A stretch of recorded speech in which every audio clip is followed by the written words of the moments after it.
यम यम वापि शरण भावम राजुत्तन्ते कलेबरम तम तमावैति कुन्तेयो सदा तद्भाव भावित।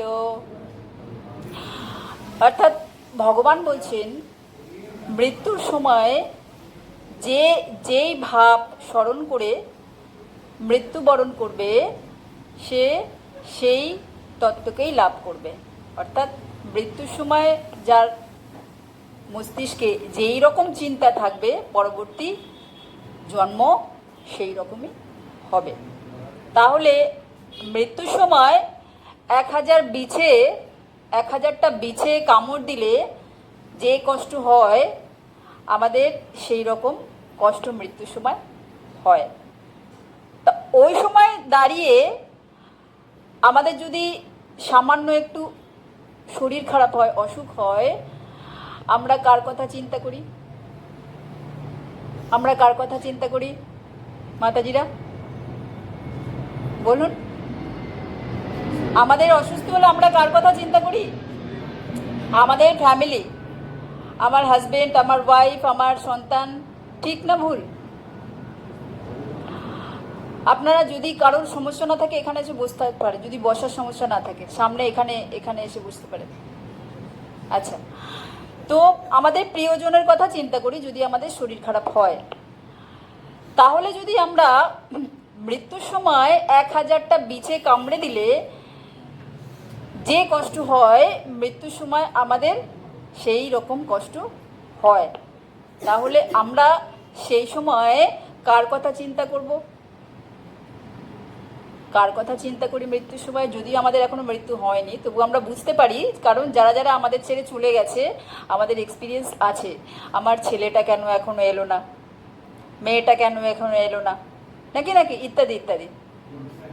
তো ভগবান বলছে তাহলে কি হবে যদি সন্তানের কথা চিন্তা করতে করতে সে মৃত্যুবরণ করে?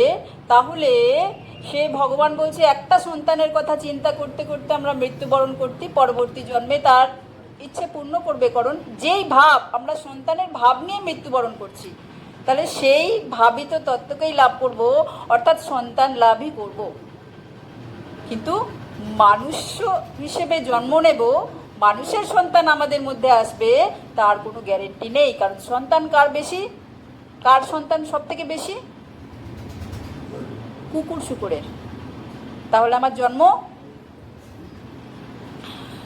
তো কেউ যদি ভাবে যে আমি সারা জীবন অনেক কষ্ট করে অর্থ উপার্জন করেছি, আমার সন্তান তো আমাকে বুড়ো বয়সে দেখলো না, আমি মরে যাওয়ার পর আমার স্ত্রীটার কি হবে, এই চিন্তাও আসে, তাহলে তার কি জন্ম হবে?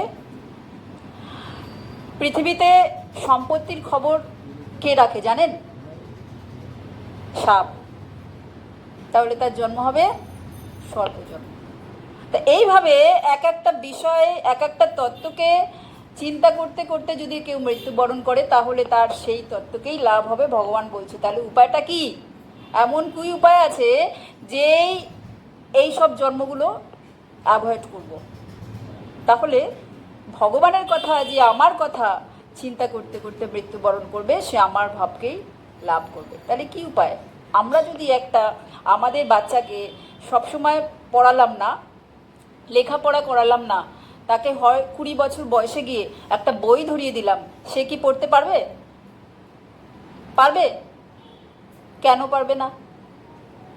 কেন পারবে না প্রভুরা? অভ্যাস নেই, সে পড়াশোনা শেখেইনি।